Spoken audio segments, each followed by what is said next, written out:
आता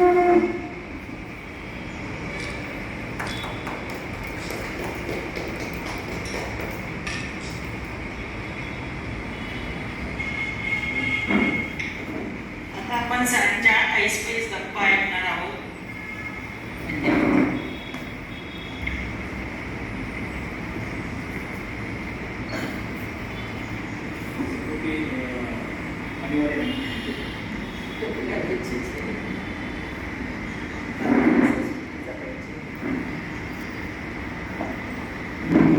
गिरणा गौरव प्रतिष्ठान आयोजित पुस्तकावर बोलू काही या उपक्रमांतर्गत आज माझ्या वाक्यावादाचं बोल ते प्राध्यापक या आत्मकथनाची निवड या ठिकाणी या प्रतिष्ठानने केलेली आहे. मी प्रतिष्ठानचे अध्यक्ष आणि सर्व सदस्य यांचे प्रथम आभार मानतो. त्याचबरोबर हुतात्मा स्मारक या ठिकाणी आपल्या या कार्यक्रमासाठी खरोखर त्या प्रतिष्ठानचे स्मारकाचे सर्व प्रतिनिधी अध्यक्ष यांचे आभार मानतो. आणि वाक्यवादाचं बोल ते प्राध्यापक हे आत्मकथन कसं जन्माला आलं याविषयी माझे विचार या ठिकाणी मी मांडणार आहे. आता या आत्मकथनाच्या माध्यमातून हे विचार मांडत असताना प्रथम एक गोष्ट अशी घडली.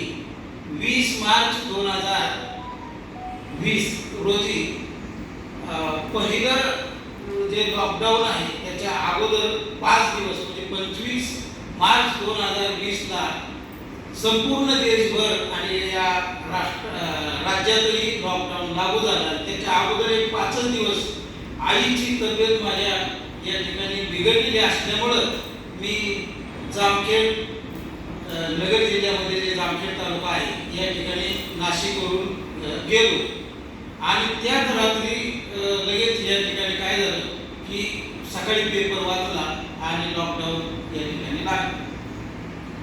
तर लॉकडाऊन लागल्यानंतर आईची तब्येत पेशी कमी असल्यामुळे 2 दिवसात या ठिकाणी काय झाली वाढल्या आणि दवाखान्यातून आईला या ठिकाणी काय केलं सोडलं गेलं. तर दवाखान्यातून सोडलं गेलं परंतु एसटी बंद सगळंच बंद असल्यामुळं खाजगी रिक्षानं मी काय केलं आमच्या आईला जामखेडपासून 16 किलोमीटर असलेले घोडेगाव या गावी नेलं.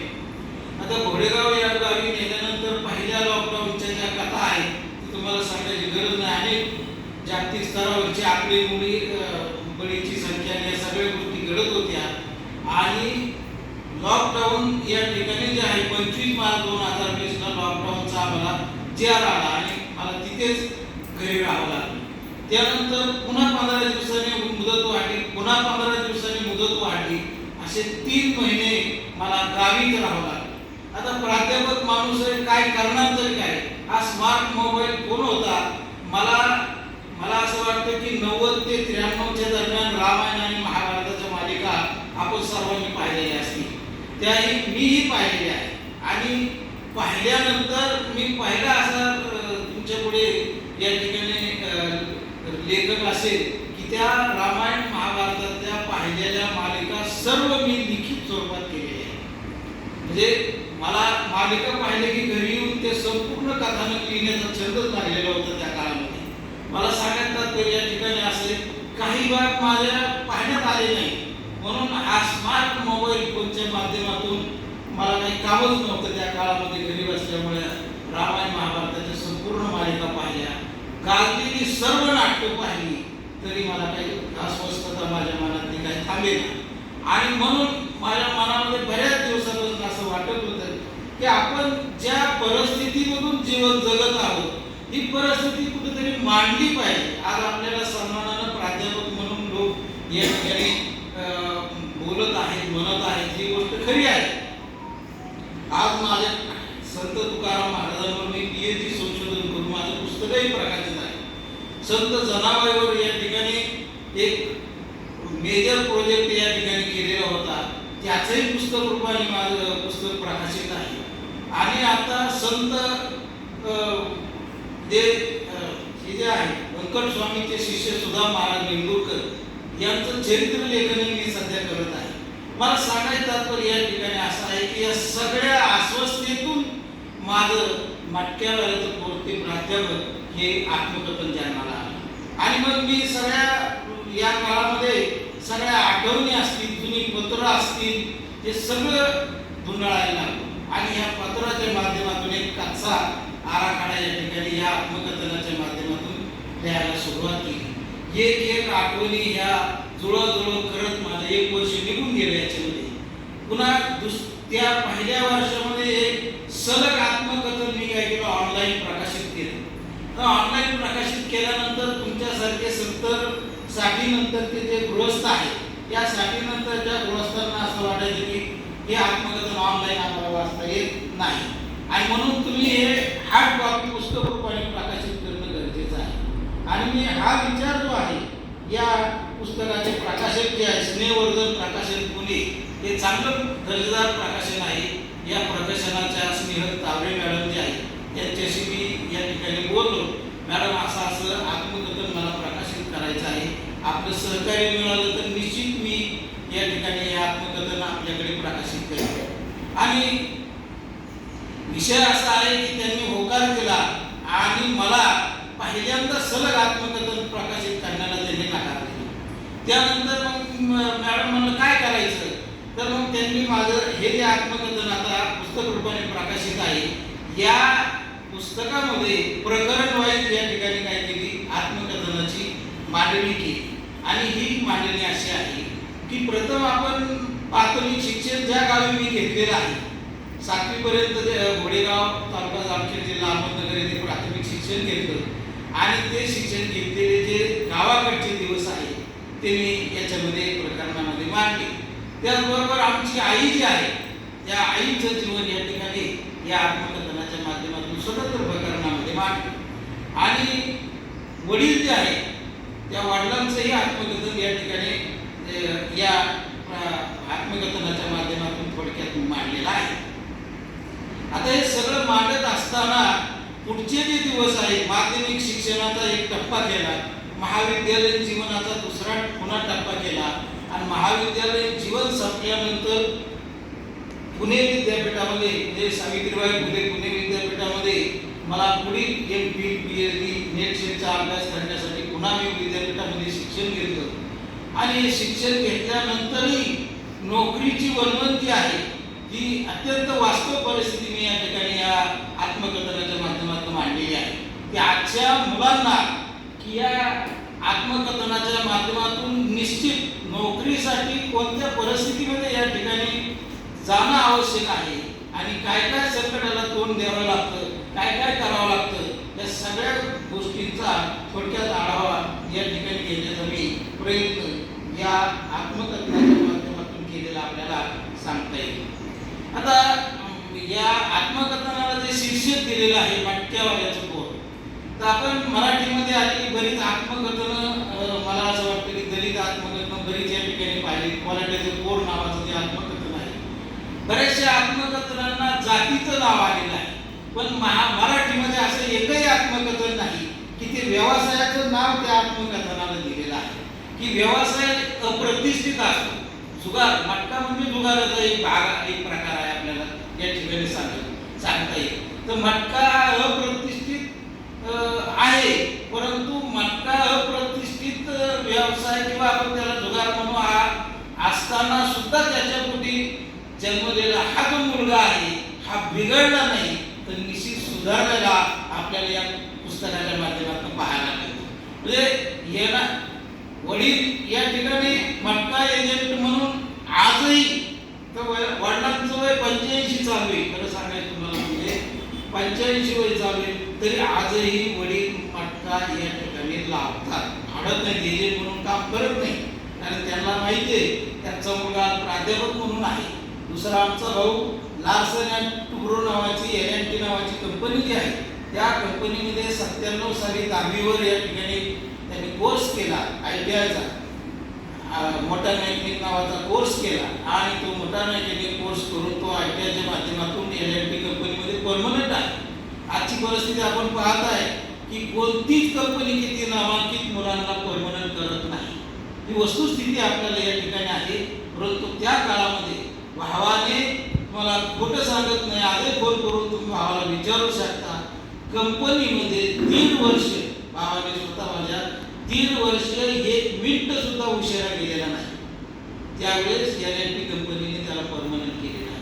मला सांगायचं तात्पर्य या ठिकाणी आपण नोकरी क्षेत्रामध्ये असलेली काही व्यक्ती आहात, 5 मिनिटं 10 मिनिटं उशीर होतो किंवा काही काय काय प्रकार चालतात आपल्याला माहिती आहे, परंतु कंपनीची शिस्त जी आपण या ठिकाणी म्हणतो LNT कंपनीची आजही आपल्याला या ठिकाणी पाहायला मिळते. परंतु किती शिस्तीत काम करा की काही करा, आज कंपनी तुम्हाला परमनंट करीत नाही, ती फार मोठी खंत या ठिकाणी आपल्याला सांगता येईल. मला सांगायचं तात्पर्य या ठिकाणी असं आहे की अत्यंत प्रतिकूल परिस्थितीमध्ये म्हणजे कसल्याही प्रकारची शेती नाही होती, ती शेती वडिलांनी दारू पायी विकून टाकली. फटका फाडत असताना ते दारूचं त्यांना व्यसन लागलं आणि या व्यसनापायी अगदी शेती गावाला अशी आहे, खालून नदी वाहते, वरून पाटाचं पाणी गेलेलं आहे आणि मध्ये माझी 7-8 एकर जमीन वडिलांनी दारू पायी विकली. आता मी त्यावेळेस साधारण 8वी-9वीला होतो. आता जमीन विकल्यानंतर वडिलांनी काय करायचं विशेष नाही, जगण्यासाठीचा मार्ग एकच राहिला आणि तो म्हणजे मजुरी नावाचा हा प्रकार जो आहे. मजुरीच्या माध्यमातून आमची आई रोज या ठिकाणी मजुरीने शेतीतली सर्व कामं करायची. नालाबंदीची असतील, रोजगार हमीची असतील, गावावरती तळं झालेलं आहे मोठं, त्या तलावाचं काम असतील, एखाद्या घरी सावण काढण्याचं काम असेल, विवाहाच्या निमित्ताने एखाद्या व्यक्तीने बोलवलं त्याच्याही घरचं या ठिकाणी काम करण्याचं काम आईने केलेलं आहे. म्हणजे सांगायचं तात्पर्य या ठिकाणी आईनं मोलमजुरी करून या ठिकाणी मी आणि माझा भाऊ दोघांचं शिक्षण या ठिकाणी त्या मजुरीच्या पैशाच्या माध्यमातून करीत असताना वडील या ठिकाणी काय झालेलं आहे की दारूच्या माध्यमातून त्यांना इतकं व्यसन लागलेलं आहे की त्या व्यसनाच्या माध्यमातून त्यांना मला असं वाटतं मटक्यामध्ये चांगले पैसे मिळतात. परंतु मला असं आठवत नाही की वडिलांनी आपल्याला जर मिळालेल्या पैशातून चांगलं काही दिलंय आणि घेतलंय, ही वस्तुस्थिती. म्हणजे एखादी असं म्हणू या ठिकाणी की चांगले कपडे घेतले आणि मुलाला या ठिकाणी सन्मानानं शाळा शिक असं म्हणलेलं आहे.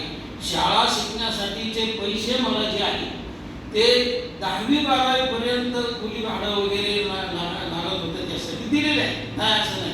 परंतु परिस्थिती अशी झाली, मला सांगायचं तात्पर्य असं आहे की 12वी नंतर मात्र मला वडिलांनी स्पष्ट सांगितलं, मी तुला शिकण्यासाठी जे काही पैसे आहेत कोणी देणार नाही, तुझं तू काय काम करायचंय त्या पद्धतीने तू काम कर. आणि मला सांगायला आपल्याला आनंद वाटतो की मिळेल ते काम मी करण्याचा प्रयत्न केलेला आहे. कुठलंच काम असं नाही कमी प्रतिष्ठेचं काम, कुठलंच कमी प्रतिष्ठेचं नसतं, हे मला माझ्या अनुभवातून या ठिकाणी शिकायला मिळालं.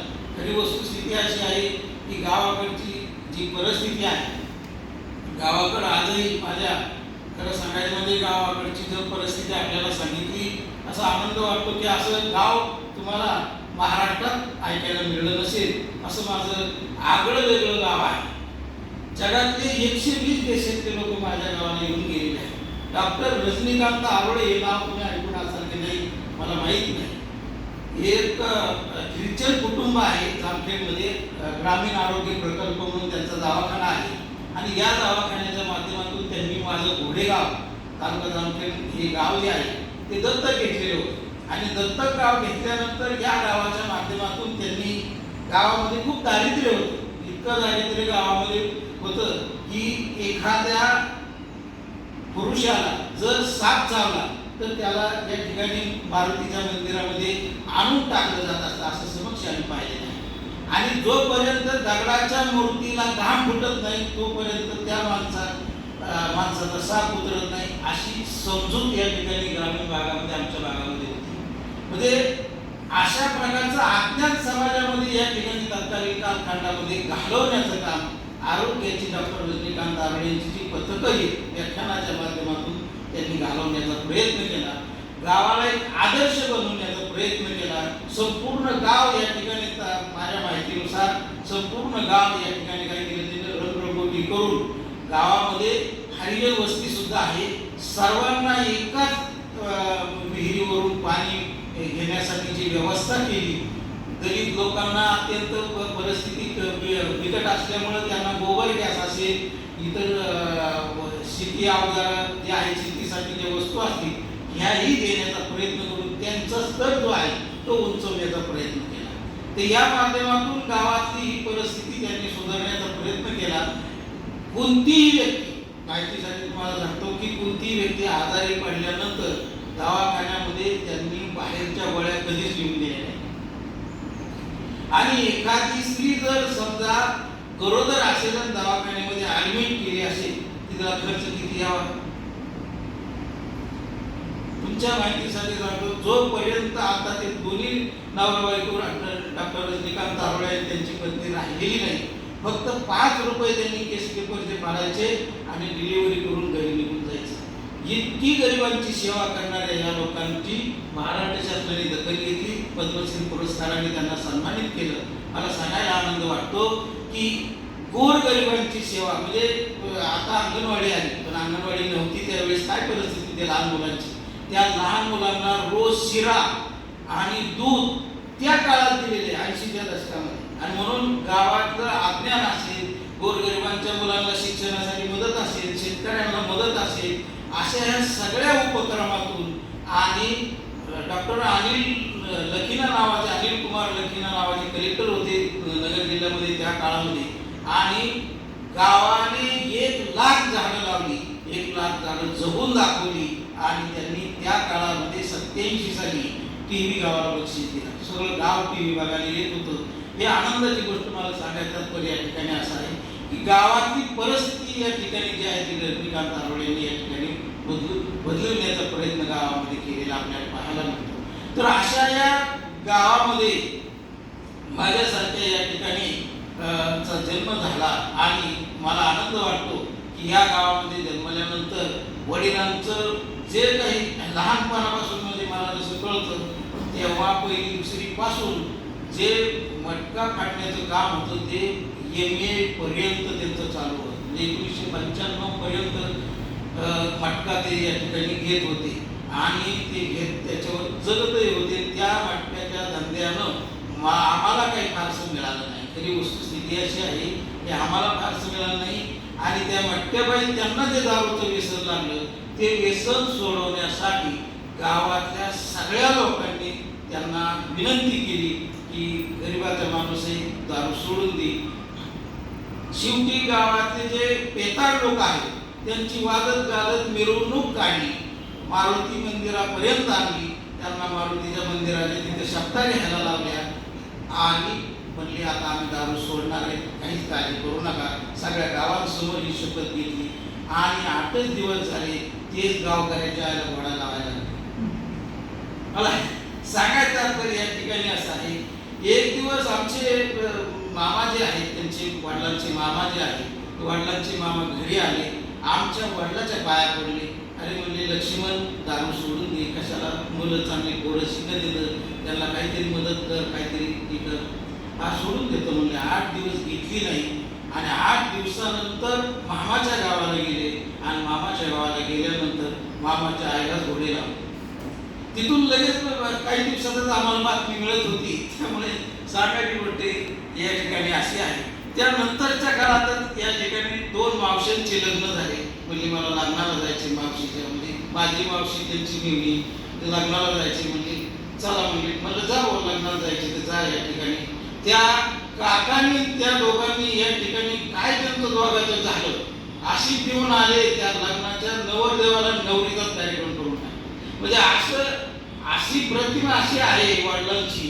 त्या पंचक्रोशीमध्ये नातेवाईकामध्ये एका चुलत भावाचं लग्न असो की चुलत बहिणीचं असो की चुलत भावच बहिणीचं असो, मला सांगायचं तात्पर्य या ठिकाणी असं आहे की त्याने आपली प्रतिमा दारू पिऊन कुठं अशी स्पष्टपणे मांडली, ठेवलीच नाही. नातेवाईकामध्ये काहीच इज्जत ठेवली नाही. विषय असा या ठिकाणी आहे की नातेवाईकामध्ये इज्जत ठेवली नाही, गावामध्ये इज्जत ठेवली नाही. दारू पिण्याच्या संदर्भामध्ये कधीच कोणी त्यांना नीट बोललं नाही. त्यानंतर गावामध्ये 2-4 लोक मटका फाडायला लागले म्हणून शेजारच्या गावाला सायकलवर मटका फाडायला म्हणून जाऊ लागला. शेजारचं गाव जे आहे 5-10 किलोमीटरवरचं, तिथेही काही लोकांच्या ओळखीने त्या गावातल्या लोकांनी त्यांनी आपली येऊन जे काही प्रतिमा होती ती गावासमोर आणली. म्हणजे पंचक्रोशीत लक्ष्मण फलके म्हणलं की विशेष नाही आहे मटकेवाला पेतर माणूस, अशा प्रकारची परिस्थिती या ठिकाणी मला जे शिक्षण घेत असताना ऐकायला मिळत होती. आणि त्यामुळे मग मी असा विचार केला की असा मटक्यावाला आणि असं या ठिकाणी कुठेतरी आपल्याला आत्मकथनाच्या माध्यमातून लेखन तर केलेलं आहे, याला काय शिक्षक द्यावा असं माझ्या मनामध्ये जे काही प्रश्न निर्माण झालेला होता त्याला अनुसरून मला असं वाटतं की हे मटकेवाल्याचं कोर ते प्राध्यापक ही भूमिका या ठिकाणी मी घेतली. आता हा प्रवास सांगत असताना गावचं एक थोडं वेगळं पण आणखी तुमच्या पुढे मी मानतो ते असं आहे की नागपंचमी हा सण मला वाटतं सगळ्यांना परिचित आहे. नागपंचमीला आमच्याकडे पतंग तर उडवतात, परंतु इकडे नागपंचमीला पतंग उडवत नाही, तुमच्याकडे संक्रांतीला काहीतरी पतंग उडवतात. महाराष्ट्रामध्ये माझं जामखेड तालुक्यातलं घोडेगाव असं आहे की पतंग उडवतात, पतंगाबरोबर वावड्या उडवतात. वावडी हा प्रकार माहिती, वावड्या ह्या 2 असतात, 2 एकत्र करतात आणि उडवतात. हे लहान मुलगा जो आहे त्याला उचलून नेली की त्याला ओढ असते त्या वावड्याने. महाराष्ट्रामध्ये माझं गाव असं एकच आहे की तिथे वावड्या उडवल्या जातात. वावडी बऱ्याच ठिकाणी उडवली जाते कोल्हापूरच्या भागामध्ये, परंतु वावड्या उडवण्याचा हा प्रकार माझ्या गावामध्ये पाहायला मिळतो. मी तुम्हाला सांगतो, तुम्ही जसा माणूस आहे असा माणूस तयार करून मी उडवलेला आहे त्या काळामध्ये लहानपणी.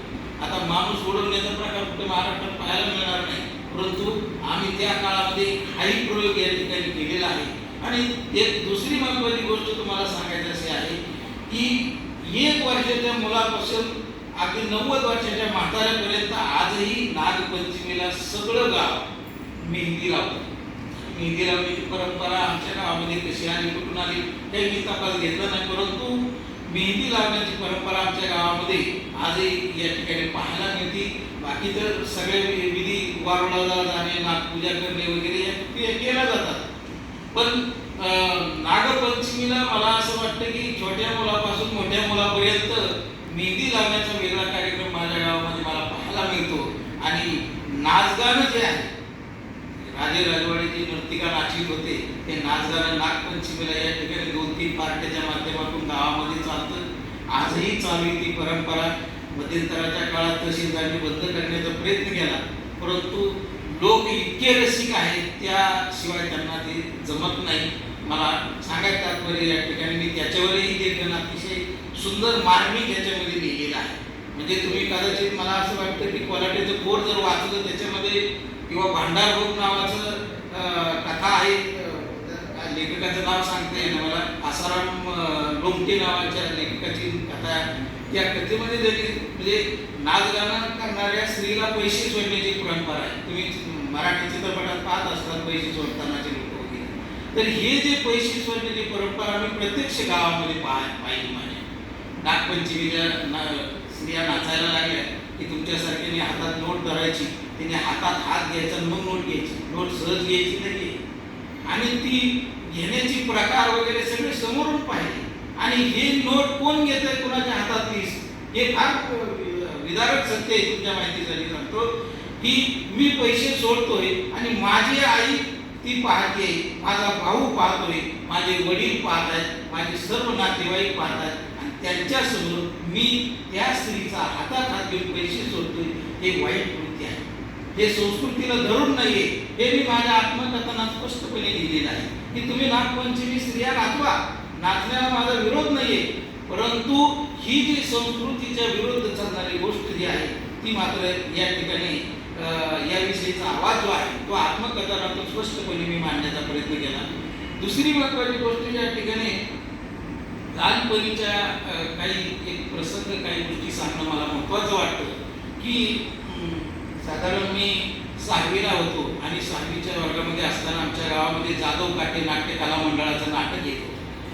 आणि राजा हरिश्चंद्र तारामती रोहिदास यांचा वनवास किंवा द्रौपदी वस्त्रहरण नावाचं नाटक या ठिकाणी आपण पाहिलेलं असेल. पौराणिक नाटक आहे आणि ही नाटकाची संहिता जी आहे राजा हरिश्चंद्र, तारामती, रोहिदास यांच्या वनवासाची सगळी संहिता नाटक बघून मी लिहिली आणि लिहिल्यानंतर ती नाटक मुलं जी आहेत, तुम्हाला हरिश्चंद्राचं याला तारामतीचं असं पात्र देऊन मी ते नाटक काय केलं, आपल्या वाट्यावरच या ठिकाणी गावाकडच्या सादर करायला सुरुवात केली. नेमकं नाटकामध्ये हरिश्चंद्र नावाचं जे पात्र होतं त्याची एंट्री होणार होती, याला पळून गेला, ते आलाच नाही, नाटक पुढे चालायचं कामच नाही. अशी व्यवस्था या ठिकाणी आपल्याला पाहायला. पण दुसऱ्या वेळेस मी असा प्रयोग केला, द्रौपदी वस्त्रहरणाचं नाटक जे होतं ते मी या ठिकाणी बसवलं आणि ते बसवल्यानंतर मुलगी त्या काळामध्ये द्रौपदीची भूमिकाच करेल आणि मुलगी द्रौपदीची भूमिका करणं म्हणून माझ्या काय लक्षात आलं, एखाद्या मुलालाच आपण काय करू, साड्या नेसू. कारण ते नाटकामध्ये पाहिलेलं होतं की तो जो या ठिकाणी तारामती होणारं पात्र होतं त्याला 12 साड्या नेसवल्या जातात आणि त्या 12 साड्या नेसवल्यानंतर एक एक साडी दुःशासन या ठिकाणी काय करतो, ओढतो आणि ते राजाला सांगितलेलं असतं 11 साड्या ओढायच्या बरं का, आणि 12व्या साडीला काय करायचं, धरायचं आणि मूर्छित येऊन पाडायचं, असं ते सांगितलेलं होतं. आता हे लहान पोरगं तारामतीचं पात्र करतो म्हणून मला त्याने आश्वासन दिलं. मग त्याला मी काय केलं, पात्र करतोय ना, लेक भाडे बिस्किट पुढा बक्षीस दिला त्या काळात. खूप झालं ते पोरगं आणि खूप झाल्यानंतर त्याला मी 5 साड्या नेसवल्या आणि दुसऱ्या सणाला सांगितलं की 4 साड्या ओढायच्या, 5वी साडी आली की मूर्छित येऊन पडायची, असं सांगितलं दुःशासनाला. आणि दुःशासनाच्या अंगात काय संचारलं काय माहित नाही, स्टेजवर त्यांनी धर साडी ओढ 5वी साडी ओढली, द्रौपदी अंगात पॅन्टीवरच तुम्हाला. आणि जी द्रौपदी झालेला मुलगा पळाला म्हणताय, पुन्हा नाटकाचा विषय नाही. मला सांगायचं तात्पर्य या ठिकाणी असं आहे, असे काही प्रसंग जे आहेत ते बालवयातले या ठिकाणी या आत्मकथनाच्या माध्यमातून सांगण्याचा प्रयत्न केलेला आहे. या आत्मकथनाला मलपृष्ठावर जी प्रास्ताविक रूपाने जे आपल्याला मिळालेलं आहे ते देवळ्याचे एकनाथ पगार आणि आमचे मित्र डॉक्टर विजयकुमार वावळे यांनी अतिशय चांगली प्रतिक्रिया या ठिकाणी मलपृष्ठाच्या या पानावरती दिलेली आहे.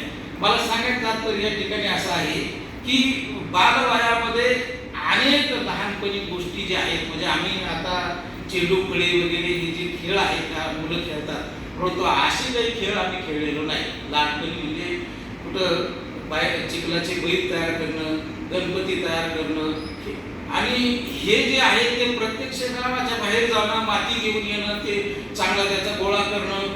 गोटी आता विकत मिळते काचेची, गोल गोट्याचा खेळ आम्ही खेळलो, गोटी विकत मिळते, परंतु तांबड्या दगडाच्या गोट्या तयार केलेल्या आहेत. म्हणजे मला सांगायचं गोट्याच मिळत नव्हत्या त्या काळामध्ये आणि म्हणून दगडाच्या गोट्या तयार करणं, ते खेळणं या ठिकाणी. मला सांगायचं तात्पर्य गावामध्ये पाणी भरपूर असल्यामुळं पोहण्याची सहज कला शिकून गेलो आणि सायकल त्या काळामध्ये उशिरा शिकलो. सायकल नव्हतीच त्या काळामध्ये, फार उशिरा आली सायकल. आणि मला सायकल कधी शिकलो तर मला जी गरज निर्माण झाली सायकलीची ती झाली इथे नाशिकमध्ये वावी नावाचं गाव आहे आणि वावीच्या अलीकडे पांगरी नावाचं गाव आहे. तर पांगरीला मी या ठिकाणी BA झाल्यानंतर MA ला आलेलो होतो आणि तिथे काही नोकरीचं काही गॅरंटी नाही म्हणून शेजारच्या बाईला विचारलेलं होतं गावाकडच्या की मला नोकरीचं काही गॅरंटी नाही, तुमच्याकडे फर्निचरचा मोठा व्यवसाय आहे, मला फर्निचरचं शिक्षण द्या तुमच्या गावाकडं आणि मी ते फर्निचरचं शिक्षण चांगलं शिकलो तर माझ्या पायावर मी चांगला सक्षमपणे उभा राहील. आणि म्हणून मी पांगरीला या ठिकाणी आलो आणि पांगरीला आल्यानंतर पांगरीला माझ्या माहितीनुसार पांगरी ते वावी 5 किलोमीटरचं अंतर आहे आणि ते मी रोज सायकलीवर बसने जायचो आणि मला 17 रुपये रोज होता. किती? 17 रुपये रोज होता. त्यावेळेस बसला जायला 5 रुपये आणि यायला 5 रुपये, 10 रुपये जात होते आणि 7 रुपये फक्त आपले कामात शिल्लक राहत होते. मी असा विचार केला 10 रुपये जर वाचवायचे असतील आपल्याला सायकल शिकलं पाहिजे आणि म्हणून मी त्या सरांचा जो छोटा मुलगा होता त्याला म्हणलं की कामावरून आलो की मला काय करतो सायकल शिकव. रोज कामावरून आलो की 1 तास मला तू सायकल शिकवायचं. असं मी 13 दिवसात त्या काळामध्ये कामावरून मी सायकल शिकलो आणि माझे 10 रुपये जे आहेत ते जात असलेले रोजचे काय झाले वाचले. मला सांगायचं तात्पर्य या ठिकाणी असं आहे की अशा या परिस्थितीमध्ये मी वावी इथे फर्निचरचं शिक्षण या ठिकाणी घेत असताना फर्निचर म्हणजे टीव्ही, टॉयलेट, शोकेस जे आपण आज या ठिकाणी पाहिलं, डायनिंग टेबल, हे शिकत असताना हे त्या मालकानं फर्निचरचं जे प्लाऊडचं कसं कापायचं, कसं काय त्याला जोडायचं वगैरे हे काम प्रत्यक्ष शिकवलं नाही. एक दिवस त्याचा नातेवाईक जो आहे तो नातेवाईकांना आम्ही रात्रीचं टीव्ही, टॉयलेटचं ते सगळी जे ढाचा आहे तो ढाचा काय केला, ठोकला आणि सकाळच्या वेळेस तो येऊन मालक आम्हाला बोलला की मला हे कुणी केलं. तर तो त्याचं भाच्याचं नाव नाना होतं आणि मी म्हटलं ते नानानेच काम केलं. मी नाही बाबा म्हटलं, तो एकटा म्हणला हो कसं काय करूच शकत नाही, मला तुझं हात आहेच म्हणला.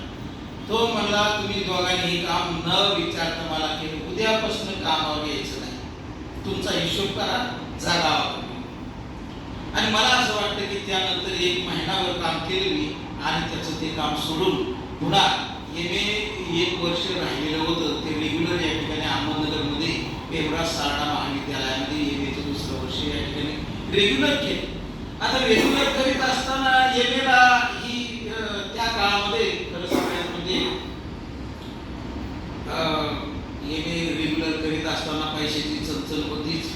मग 4-5 जण काय झालं, आम्ही एकत्र आलो. जामखेडचे 4-5 जण एकाच कॉलेजला होतो, 4-5 जण एकत्र आलो आणि एकत्र आल्यानंतर असा विचार केला की 2 जणांनी सकाळी स्वयंपाक करायचा, 2 जणांनी दुपारी स्वयंपाक करायचा आणि एका जणांनी भाजीपाला वगैरे पाणी भरणं हे काम करायचं. अशा पद्धतीने आमचं नियोजन झालं आणि MAला असताना 5 जण होतो. 5ही जणांकडे काय केलं, यांच्याकडे 1 महिना, माझ्याकडे 1 महिना, यांच्याकडे 1 महिना, 5 महिने काय केले वाटून घेतले. त्यांनी सगळा खर्च करायचा, म्हणजे ज्वारी दळून आणणं, पुन्हा त्याला लागणारे तिखट, मीठ, ते तेल वगैरे हे सगळं त्यांनी पाहायचं त्या महिन्यामध्ये. अशा पद्धतीने आम्हाला, मला असं वाटतं त्या काळामध्ये चुलतीला या ठिकाणी मी जेवणाची सोय करते का असं विचारलं होतं. तिने मला त्या काळामध्ये 700 रुपये महिना सांगितला होता. 500 ते 700 रुपये तुला द्यावे लागतील म्हणजे. माझ्याकडे तेवढे पैसे नव्हते द्यायला महिन्याला या ठिकाणी. म्हणून मी काय विचार केला की 5 महिन्याचा मला 700 रुपये खर्च आला, म्हणजे 700 रुपयात महिना 5 जणांचा. मी जो माझ्याकडे 1 महिना होता ना, तो महिना मी काय केला, खर्च केला आणि 5 जणांचा खर्च मला 1 महिन्या, म्हणजे 1 महिन्याच्या खर्चात मला 5 महिने जगायला मिळाले. मला सांगायचं तात्पर्य या ठिकाणी म्हणजे एकत्र कुटुंब पद्धती आपण जुनी म्हणतो या ठिकाणी की ते एकत्र कुटुंब पद्धतीच्या माध्यमातून खर्च या ठिकाणी कमी होत होता आणि सगळे काम वाटून घेतल्यामुळे कुणाला काही त्रास होत नव्हता. परंतु अशा प्रकारची पद्धत आज राहिलेली दिसत नाही.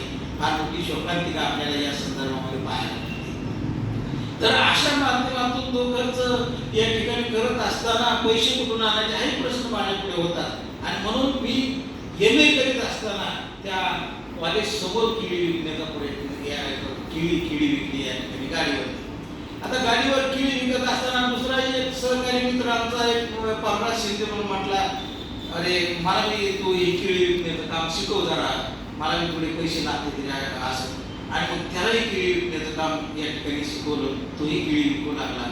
एक दिवस काय झालं की किळी विकत असताना गाड्यावरती रस्त्याच्या कडेला गाडा लावल्या होता कॉलेजच्या बाजूला त्या ठिकाणी सावडी रोडला नगरला आणि लावलेला असताना वर्गातल्या मुली तिथून चाललेल्या होत्या. आता काय करायचं गाडी, कोणी जर किळी घ्यायला गाड्यावर आले अवघडच झालेलं आहे आपलं म्हणलं. असं माझ्या मनामध्ये आलं.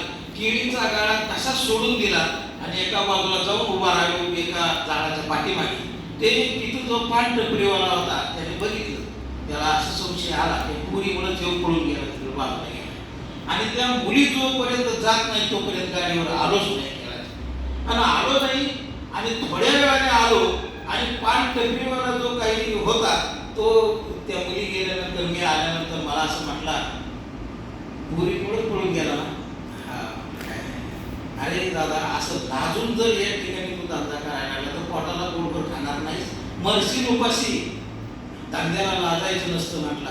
आणि मला त्याची ही जी शिकवण आहे ती निश्चितच या ठिकाणी पुढच्या काळामध्ये मार्गदर्शक ठरली असं मला वाटतं. तेही मी या आत्मकथनाच्या माध्यमातून मांडलेलं आहे.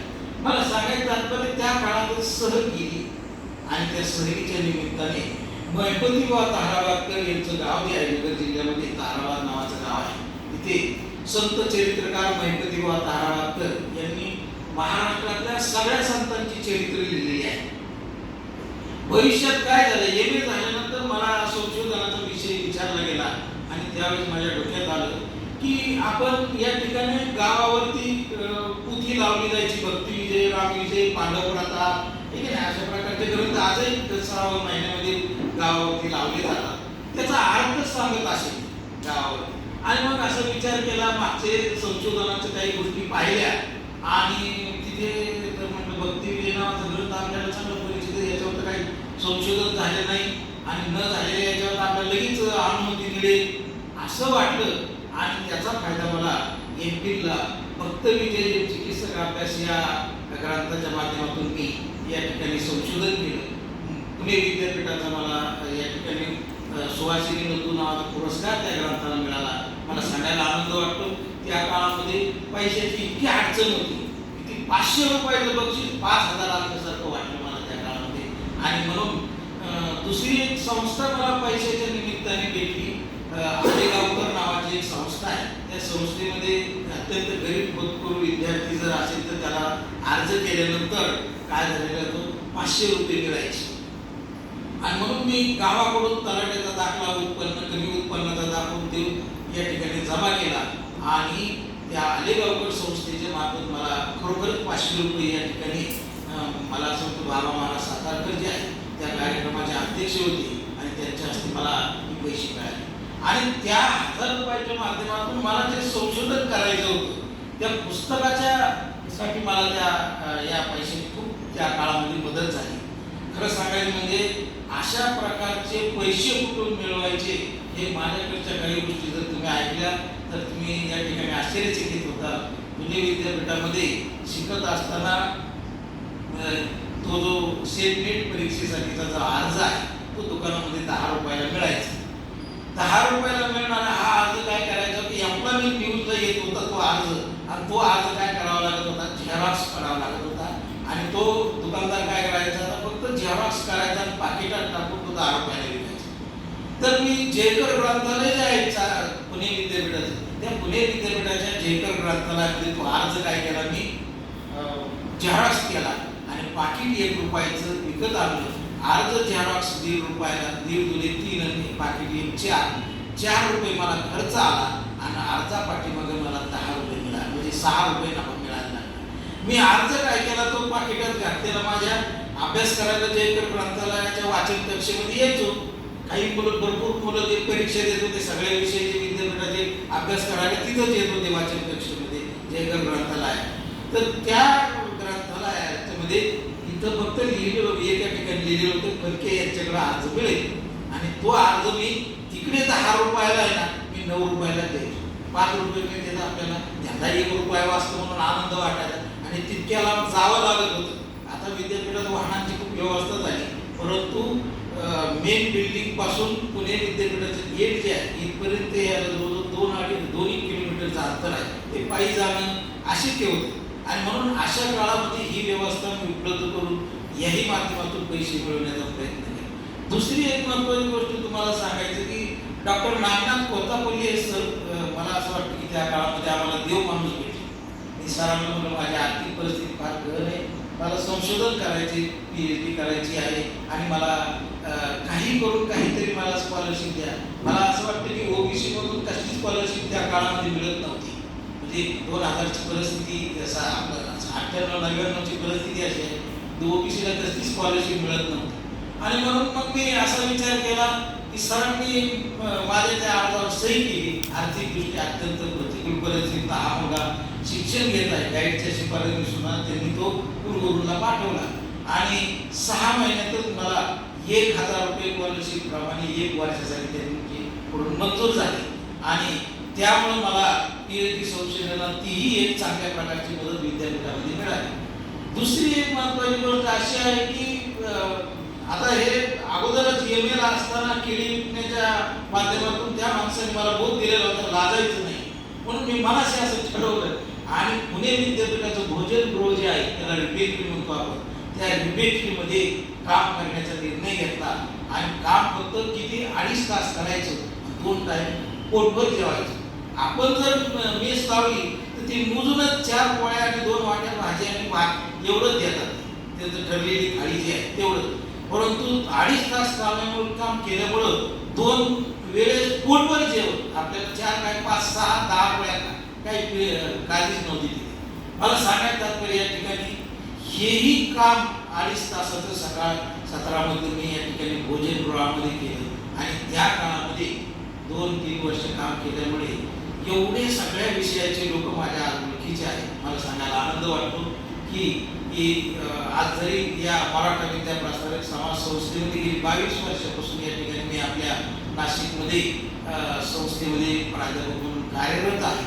या संस्थेने खरोखर माझ्याकडून 1 रुपया घेतलेला नाही नोकरीसाठी. मी अभिमानाने सांगतो, सिनियर महाविद्यालयाचे प्राध्यापक म्हणून गेली 22 वर्ष मराठा विद्या प्रसारक संस्थेने कोणाकडूनही 1 रुपया घेतल्याचं ऐकण्यात नाही. आज गेल्या 22 वर्षामध्ये आम्ही विद्यार्थ्याला शिकवतो, कारण विद्यार्थ्याला प्रेरणा देण्याचं काम ज्यावेळेस आपण करतो त्यावेळेस आपण निष्कलंक असलं पाहिजे, तर त्या विद्यार्थ्यांमध्ये तशा प्रकारचा बोध या ठिकाणी निर्माण व्हायला वेळ लागत नाही. आणि म्हणून हा आदर्श मी माझ्या माध्यमातून गेली 22 वर्षापासून या ठिकाणी विद्यार्थ्यांमध्ये देत आहे, प्रेरित आहे. मला सांगायचं तात्पर्य या ठिकाणी अडचणी ह्या खूप या माध्यमातून येत गेल्या. म्हणजे अगदी मी BA पर्यंत शिक्षणाच्या काही अडचणी सांगितल्या नाही तुम्हाला, परंतु याही माध्यमातून मी कोणतीच अशी उन्हाळ्याची सुट्टी नाही, दिवाळीची सुट्टी नाही, मी घरी बसलो आहे.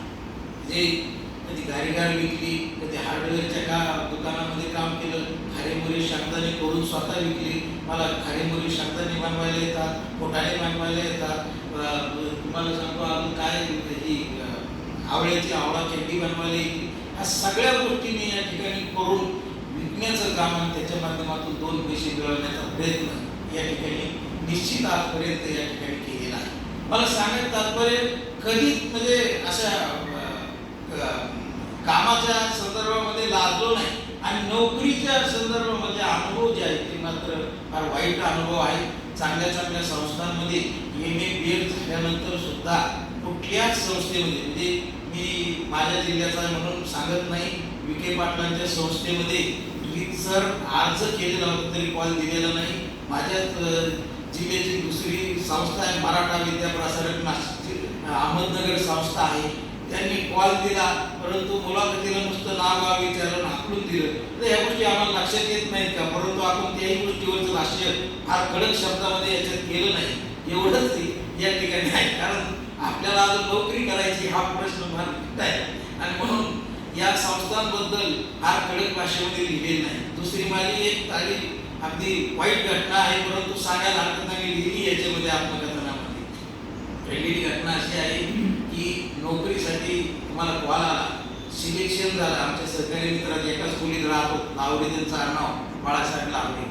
माझ्या अगोदर ते 95ला 5 वेळा नीट परीक्षा पास झाले. त्यावेळेस एकदा पास होणं म्हणजे फार मुश्किल काम होतं, परंतु त्यावेळेस ते 5 वेळेस पास झाले आणि मुलाखतीला गेले. मुलाखत दिली त्यांनी.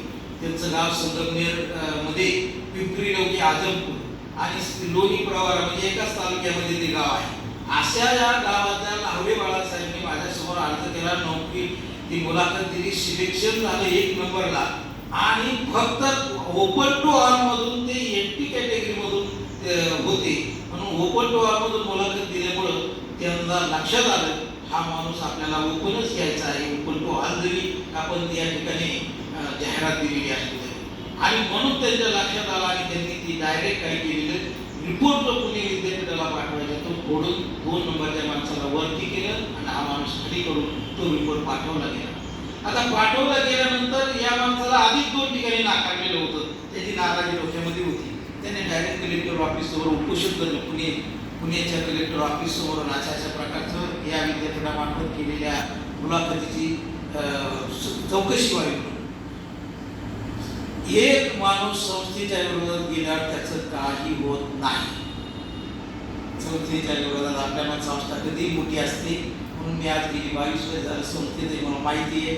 मी गेल्या 22 वर्षाचा तपशील ह्या आत्मकथनात मांडलेला नाही. या संस्थेत मी मला असं वाटतं देवळाली की आमची संस्थेची शाखा जी आहे श्रीमती विमलाबेन खिमजी तेजूकाया कला वाणिज्य विज्ञान महाविद्यालय देवळाली कॅम्प या शाखेत रुजू झालो आणि आत्मकथनाचा शेवट तिथे संपवलेला आहे.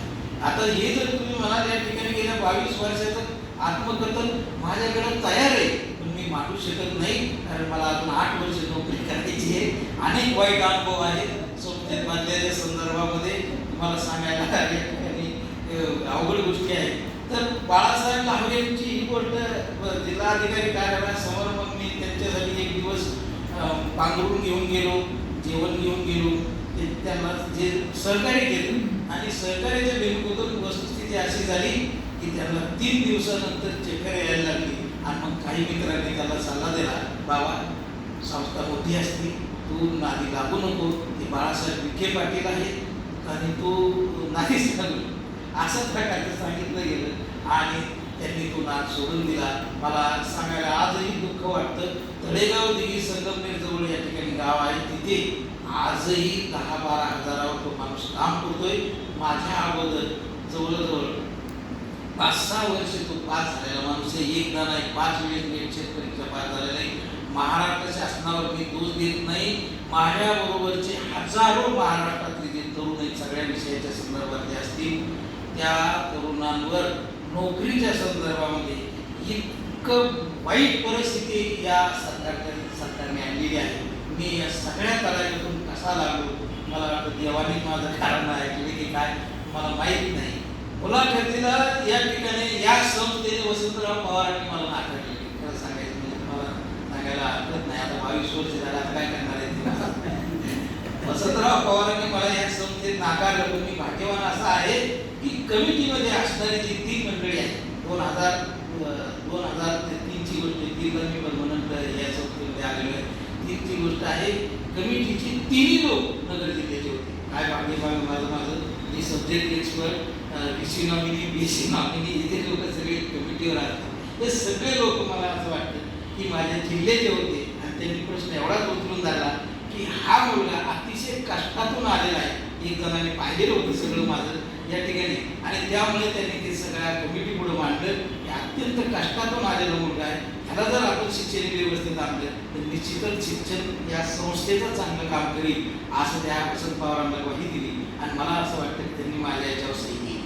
मला सांगायचं तात्पर्य या ठिकाणी असं आहे की नोकरी मिळवणं आणि अनेक संस्थांच्या संदर्भामध्ये मामा आमचे या तालुका जिल्हा बीड नेकनूर हे मामाचं गाव आहे आमच्या, तिथे मामाकडे वेळोवेळी जातो आणि मामाला सांगत होतो केशर काकू नावाच्या त्या बीड जिल्ह्याच्या खासदारांनी त्यांची संस्था आहे, फार मोठी आहे तिथे बीड जिल्ह्यामध्ये, बऱ्याच शाळा आहेत, महाविद्यालय आहे. मामाच्या पाया पडलो, मामाला म्हटलं आजोबा आमचे जे आहेत म्हणजे मामाचे वडील म्हणजे आमचे आजोबा ते स्वातंत्र्य सैनिक असल्यामुळे स्वातंत्र्य सैनिकाचं प्रमाणपत्र देऊन मला कुठेतरी नोकरीचं बघा म्हटलं त्यांना. परंतु मला असं वाटतं त्यांनी मुलीच्या मुलाला हे प्रमाणपत्र त्या काळात नोकरीसाठी दिलं नाही. हे मी लिहिलं आत्मकथनामध्ये. त्यांच्या मुलाच्या मुलासाठी ते प्रमाणपत्र स्वातंत्र्य सैनिकाचं ठेवलं. त्यामुळे मला 95 ते 2003 पर्यंत नोकरीची वाट पाहावी लागली. त्या काळामध्ये मला MP PhD नेटचे या गोष्टी शिकायला नाही असतो, नाही तर मी 95ला नोकरीत आलेला असतो. परंतु शिकण्याची धडपड जी आहे ती मी शेवटपर्यंत सोडली नाही नोकरी लागली तरी चालेल, पण डॉक्टरेटच होऊन शिक्षण या ठिकाणी संपवेल असं मी या ठिकाणी नोकरी लागण्यापूर्वी जिद्द केली होती. आणि गावात गेलं की आमची चुलती जी आहे ती चुलती दाराकडून जात असताना म्हणायची माझ्या सगळ्या पोराची लग्न झाली, त्यांना पोरं सुद्धा झाली तर तुझं अजून लग्न व्हायला, तू शिकतोच कशा? अरे ते शिक्षण हे आपल्यासाठी नाही, नोकरी गोरगरिबाची नाही नोकरी, नोकरीच्या नादच सोडतो, पैशाशिवाय नोकरी लागत नाही. आणि तू बघ कुठेतरी हॉटेलमध्ये काम कर आणि लगेच तुला मी मुलगी आणते, करून टाकू तुझं लग्न, असं ती सारखी म्हणायची. गावाकडे गेली की तिचं तेवढंच म्हणणं असायचं, तू कुठेतरी लवकर काहीतरी काम बघ. आणि मी मात्र या ठिकाणी माझ्या मतावर ठाम होतो.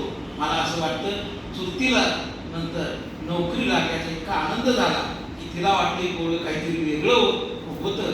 आता आपण काही बोलत असो ते काळानुसार बोलतात म्हणून आपण काहीतरी मनावर द्यायचं का, असा एक प्रश्न आहे. मला वेळ झाला तर सांगावं कसं 10 मिनिट्स 3 मिनिट. अजून खूप गोष्टी सांगण्यासारख्या, खरं सांगायचं म्हणजे बरं एखादी सांगा, हा एखादी सांगा गोष्ट. नाही सांगण्यासारखं आहे, वेळ आहे. वेळ आहे. वेळ सांगायचं काय असं आहे, मी सांगतच राहिलो. खरं सांगायचं मामाकडची गोष्टी सांगत होतो. तर अशा या 95ला या ठिकाणी 96ला MBA झालेलो होतो. मामाची अतिशय सुंदर मुलगी मामाला मागितली, परंतु नोकरी नसल्यामुळे मामाने काही मुलगी आपल्याला दिली नाही. परंतु तीच 2 वर्षात नोकरी धाकट्या भावाला लागली. मामा घरी आला, माझ्या आईच्या पाया पडला, मला काही कर, पोर माझी मुलगी करतो. म्हातारी माझ्या आजी जी आहे त्या आजीच्या पाया पडला. कधीच गावाकडे मोठा मामा येत नव्हता, पण गरज लागली की लगेच डायरेक्ट गावाला आला, आजीच्या पाया पडला, चांगली साडी पिढी आजीला आणली. म्हातारी खुश झाली. म्हातारी खुश जरी झाली, म्हातारी तोंडावर बोलली नाही. मामा गेल्यानंतर म्हातारी म्हणली, ह्याने कधीच माझ्या घरी आला नाही, आता पुरीसाठी देव दारावर येतोय काय? मोठ्या पोराला विचारण्याऐवजी काय पोराला विचारतोय, त्याला कधीच पुरी द्यायची नाही.